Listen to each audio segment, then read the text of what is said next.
नमस्कार, माझ्या छोट्याशा गार्डनमध्ये आपलं स्वागत आहे।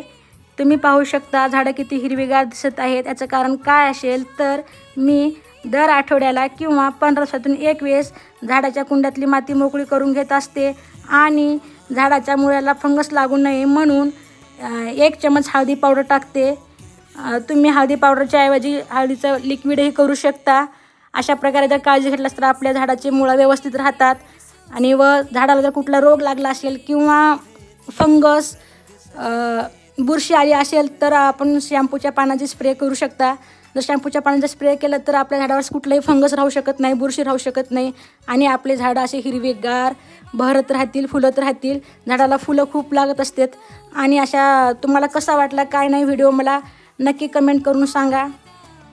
चॅनलवर जर नवीन असेल तर सबस्क्राईब करा आणि व्हिडिओ आवडल्यास तर एक लाईक करा। श्री स्वामी समर्थ। धन्यवाद।